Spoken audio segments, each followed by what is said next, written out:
ரூ. 2000 ₹1,00,00,000 வெல்த் கார்பஸை சேர்த்துருக்காங்களா? நிறைய புது ஏஎம்சிஸ் எல்லாம் வர ஆரம்பிச்சாங்க. இது மாதிரியான ஃபண்ட்ஸ்ல எல்லாம் நீங்க 1995ல் ஒரு ₹2,000 எஸ்ஐபியை ஸ்டார்ட் பண்ணியிருந்தீங்கன்னாக்கா கண்டிப்பா இருக்கணும். என்னென்ன கேட்டகரிஸ்னா, முதல்ல இன்வெஸ்ட்மெண்ட் எதுக்கு ஆரம்பிக்கிறீங்க? ஹை ரிட்டர்னுக்காக ஆரம்பிக்கிறீங்க. அந்த இன்வெஸ்ட்மெண்ட் ஹை ரிட்டர்ன் கொடுக்கணும். ரெண்டாவது, அதுக்கெல்லாம் ஒரு லாக்இன் பீரியட் இருக்கு. ஏதோ ஒரு எமர்ஜென்சினா சட்டுன்னு போய் அந்த காசுல எடுக்க முடியாது நம்ம. ஸோ லிக்விடிட்டி ரொம்ப இம்பார்ட்டன்ட். ரெண்டாவது. மூணாவது, ஃபிளெக்சிபிலிட்டி. ₹2,000 நீங்க எஸ்ஐபியில் இன்வெஸ்ட் பண்ணா ₹1,00,00,000 எடுத்துட்டு போக முடியுமா? இதை மாதிரி யாராவது இன்வெஸ்டர்ஸ் மியூச்சுவல் ஃபண்டில் ₹2,000 மட்டும் எஸ்ஐபியை ஸ்டார்ட் பண்ணிட்டு ₹1,00,00,000 வெல்த் கார்பஸை சேர்த்துருக்காங்களா? இதை தான் இந்த வீடியோவில் பார்க்க போகிறோம். நம்ம 1995ல் மியூச்சுவல் ஃபண்ட்ஸ் ஸ்டார்ட் பண்ணாங்க. அப்போது நிறைய மியூச்சுவல் ஃபண்ட்ஸ் ஸ்கீம்ஸ் எல்லாம் அப்போ தான் முறையாக இந்தியாவில் இன்ட்ரடியூஸ் பண்ணாங்க. நிறைய புது ஏஎம்சிஸ் எல்லாம் வர ஆரம்பித்தாங்க. ஐசிஐசிஐ, ஹெச்டிஎஃப்சி, அப்போது ரிலையன்ஸ்னு ஒரு ஏஎம்சி, இப்போ அதை நிப்பான்னு மாற்றிட்டாங்க, வாங்கிட்டாங்க அவங்க. ஸோ இந்த ஸ்கீம்ஸ்லாம் பார்த்தீங்கன்னாக்கா அப்போ தான் முதலீட்டாளர்கள் கொஞ்சம் கொஞ்சமாக இன்வெஸ்ட் பண்ண ஆரம்பித்தாங்க. இது மாதிரியான ஃபண்ட்ஸில் எல்லாம் நீங்கள் 1995ல் ஒரு ₹2,000 எஸ்ஐபியை ஸ்டார்ட் பண்ணியிருந்தீங்கன்னாக்கா 2020ல் 25 வருஷம் கழித்து உங்களுடைய ரிட்டர்ன்ஸ் ₹1,10,00,000. ₹2,000 ஸ்டார்ட் பண்ணால் 1.1 crore. It is huge. உங்களுக்கு equity, mutual funds and personal finance ஏதாவது ரெக்கமெண்டேஷன், அட்வைஸ் வேணும், அந்த நம்பருக்கு கால் பண்ணுங்க. அண்ட் இந்த வீடியோவை பார்த்துட்டு இருக்கீங்கன்னா please click the like button.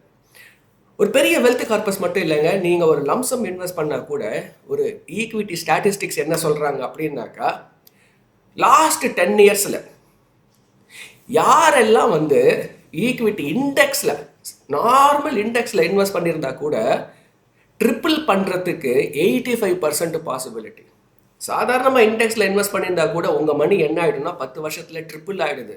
அதுக்கு 85% ஆஃப் பாசிபிலிட்டி இருக்குது. ஈக்விட்டி அன்டிஸ்பியூட்டட் ஒரு ஹை ரிட்டர்ன் கொடுக்கக்கூடியது. அதில் ஒரு மியூச்சுவல் ஃபண்ட் ஒரு பெஸ்ட் இன்வெஸ்ட்மெண்ட் ரூட். இந்த ஒரு உதாரணத்தை பாருங்கள். ஒரு கம்பெனியோட எம்டி அண்ட் சிஇஓ இருக்கார். அண்ட் அதே கம்பெனியில் கடைநிலை ஊழியர்னு சொல்லக்கூடிய ஒரு ஹவுஸ் கீப்பிங் பர்சன் இருக்கார். இவங்க 2 பேருக்கு என்ன ஒற்றுமைனா, அந்த 2 கம்பெனி ஒரு கம்பெனியில் வேலை செய்கிறாங்கன்றதை தவிர்த்து இந்த 2 பேருமே எஸ்ஐபின்னு சொல்லக்கூடிய ஒரு இன்வெஸ்ட்மெண்ட் ப்ராடக்டில் இன்வெஸ்ட் பண்ணிட்டு இருக்காங்க. ஸோ எஸ்ஐபின்றது நீங்கள் சிஇஓவாக இருக்கலாம், எம்டியாக இருக்கலாம், இல்லை நீங்கள் ஒரு 25,000 20,000 சம்பாதிக்கிற ஒரு மனிதராக கூட இருக்கலாம். நீங்கள் ஏதோ ஒரு பெட்ரோல் பம்பில் ஒரு அட்டண்டண்ட்டாக இருக்கலாம், இல்லை ஒரு டெலிவரி பாயாக இருக்கலாம், இல்லை ஒரு போஸ்ட்மேன், இல்லை ஒரு டெய்லர். எப்படி இருந்தாலுமே எஸ்ஐபின்றது ஒரு பெஸ்ட் பாசிபிள் ரூட். நீங்கள் எஸ்ஐபியை இன்வெஸ்ட் பண்ணும்போது என்னென்ன அட்வான்டேஜ்? ஒரு இன்வெஸ்ட்மெண்ட் நீங்கள் ஃபஸ்ட்டு ஆரம்பிக்கிறீங்கன்னாக்கா இந்த இன்வெஸ்ட்மெண்ட்டுக்கு இப்படி எல்லாம் ஒரு கேட்டகரிஸ் கண்டிப்பாக இருக்கணும். என்னென்ன கேட்டகரிஸ்னால், முதல்ல இன்வெஸ்ட்மெண்ட் எதுக்கு ஆரம்பிக்கிறீங்க? ஹை ரிட்டர்னுக்காக ஆரம்பிக்கிறீங்க. அந்த இன்வெஸ்ட்மெண்ட்டை ஹை ரிட்டர்ன் கொடுக்கணும். ரெண்டாவது, இன்வெஸ்ட்மெண்ட்டுன்றது எப்பவுமே ஒரு எமர்ஜென்சின்னு வரும்போது அதுலேருந்து எடுக்கக்கூடிய அளவுக்கு ஒரு லிக்விடிட்டி இருக்கணும். இப்போ நீங்கள் லேண்டில் இன்வெஸ்ட் பண்ணுறீங்க, போஸ்ட் ஆஃபீஸில் இன்வெஸ்ட் பண்ணுறீங்க, லைஃப் இன்சூரன்ஸில் இன்வெஸ்ட் பண்ணுறீங்கன்னாக்கா அதுக்கெல்லாம் ஒரு லாக்இன் பீரியட் இருக்குது. ஏதோ ஒரு எமர்ஜென்சினா சட்டுன்னு போய் அந்த காசில் எடுக்க முடியாது நம்ம. ஸோ லிக்விடிட்டி ரொம்ப இம்பார்ட்டன்ட். ரெண்டாவது. மூணாவது, ஃப்ளெக்சிபிலிட்டி.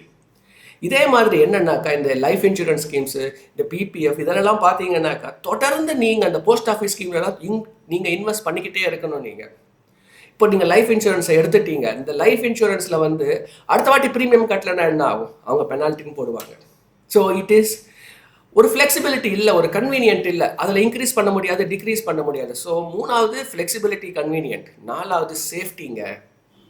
நீங்கள் ஒரு இன்வெஸ்ட் பண்ணுறீங்க, ஏதோ ஹை ரிட்டர்னுக்காக இன்வெஸ்ட் பண்ணுறீங்க, அந்த ஒரு இன்வெஸ்ட்மெண்ட்டில் ஒரு சேஃப்டியே இல்லைன்னா எப்படி? So safety is very important. அஞ்சாவது, டேக்ஸ் எஃபிஷியன்சி. ஆறாவது, லோ காஸ்ட். அந்த ப்ராடக்டில் பெரிய ஒரு சார்ஜஸ்லாம் இருக்கக்கூடாது. ஸோ அது லோ காஸ்ட்டில் இருந்துச்சுன்னா நீங்கள் இன்வெஸ்டர் உங்களுக்கு ஒரு பெரிய அட்வான்டேஜ் இருக்குது. ₹2,000 சேர்க்க முடியும்னா கூட கண்டிப்பாக ஒரு எஸ்ஐபியை ஸ்டார்ட் பண்ணிக்கலாம். இன்றைக்கி யாருமே ₹2,000 எனக்கு ஒரு பெரிய அமௌண்ட் என்னால் சேர்க்கவே முடியலன்னு சொல்ல முடியாது. நீங்கள் இந்த ஒரு வீடியோவை ஒரு ஸ்மார்ட் ஃபோனில் பார்த்துட்டு இருக்கீங்க, இல்லை ஒரு லேப்டாப் வச்சு ஒரு இன்டர்நெட் கனெக்ஷனில் பார்த்துட்டு இருக்கீங்கன்னா கண்டிப்பாக உங்களால் மாதத்துக்கு ஒரு ₹2,000 சேர்க்க முடியும். அப்படி நீங்கள் அந்த சேர்த்த காசை ஒரு மியூச்சுவல் ஃபண்டில் இன்வெஸ்ட் பண்ணுறீங்கன்னு வச்சுங்களேன், தொடர்ந்து நீங்கள் ஒரு மியூச்சுவல் ஃபண்ட், ஏன்னா இது ரொம்ப ஒரு கன்வீனியன்ட்டான ப்ராடக்ட்டு. இந்த ₹2,000 நீங்கள் எப்போ வேணால் இன்க்ரீஸ் பண்ணலாம், எப்போ வேணால் டிக்ரீஸ் பண்ணலாம், ஸ்டாப் பண்ணலாம்.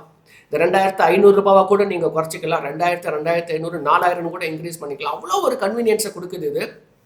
ஸோ இதில் நீங்கள் வந்து ஒரு 25 வருஷம் அப்படியே எஸ்ஐபியை போடுறீங்கன்னாக்கா, assume that long term equity return வந்து இந்தியன் ஸ்டாக் மார்க்கெட்டில் 12%.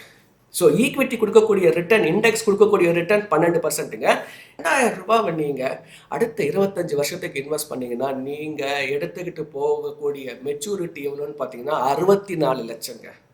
64 லட்சம் is good enough money, super money. 2000 start பண்ணி 64 லட்சம் ரூபாய் வருது, பெரிய அமௌண்ட்டு தான் அது. அதே மாதிரி அந்த 2000 ரூபாவை நீங்கள் 10% ஒரு வருஷமும் ஸ்டெப் அப் பண்ணி பண்ணுறீங்க, 15% க்ரோ ஆகுதுன்னா 1.31 crore 1.31 crore again huge corpus. 2000 ஆரம்பித்தா 1.31 crore ஸ்டெப் அப்பில், சூப்பர். ஸோ மியூச்சுவல் ஃபண்டோட பெரிய ஒரு அட்வான்டேஜ் வந்து ஹை ரிட்டர்ன் அண்ட் ஃப்ளெக்சிபிலிட்டி. மூணாவது பார்த்தீங்கன்னா சேஃப்டிங்க. செபி அப்படின்றவர் தான் இதோட ரெகுலேட்டர். அவங்க என்ன பண்ணியிருக்காங்கன்னா ஆம்ஃபி அப்படின்ற ஒரு ரெகுலேஷன் பாடியை வந்து வச்சுருக்காங்க. ஸோ மியூச்சுவல் ஃபண்டை கவர்ன் பண்ணுறது செபி அண்ட் ஆம்ஃபி. அவங்க என்ன பண்ணுறாங்கனாக்கா, ஒரு மியூச்சுவல் ஃபண்டு கம்பெனினா எங்கெல்லாம் இன்வெஸ்டரோட காசை சேஃபாக இன்வெஸ்ட் பண்ணணும், எந்த அளவுக்கு அவங்க சார்ஜஸ் அந்த எக்ஸ்பென்ஸ் ரேஷியோ வைக்கலாம், எதை தாண்டக்கூடாது. ஸோ இந்த மாதிரி வந்து நிறைய இன்வெஸ்டர் இன்ட்ரெஸ்ட்டை ப்ரொடெக்ட் பண்ணக்கூடிய அளவுக்கு ரெகுலேஷனை வச்சுருக்காங்க. ஸோ உங்கள் மணி ரொம்ப சேஃபான ஒரு இடத்துல தான் இன்வெஸ்ட் ஆகிட்டுருக்கு. So safety is important. 4வது லிக்விடிட்டி.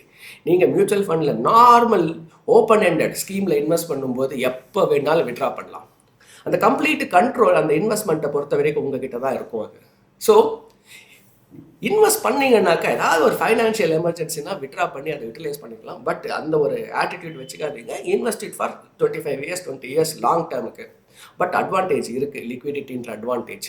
அண்ட் டேக்ஸ் எஃபிஷியன்ட்டான்னு பார்த்தீங்கன்னாக்கா, நீங்கள் தங்கத்தில் இன்வெஸ்ட் பண்ணுறதை விட, ஃபிக்ஸட் டெபாசிட்டில் இன்வெஸ்ட் பண்ணுறதை விட, போஸ்ட் ஆஃபீஸில் இன்வெஸ்ட் பண்ணுறதை விட இது ரொம்ப டேக்ஸ் எஃபிஷியண்ட்டாக இருக்குங்க இது. அண்ட் சார்ஜஸ் பார்த்தீங்கன்னாக்கா ஆல்மோஸ்ட் இன் ஜென்ரல் ரெகுலர் ஸ்கீமுக்கு பார்த்தீங்கன்னா 1.5% வரும்.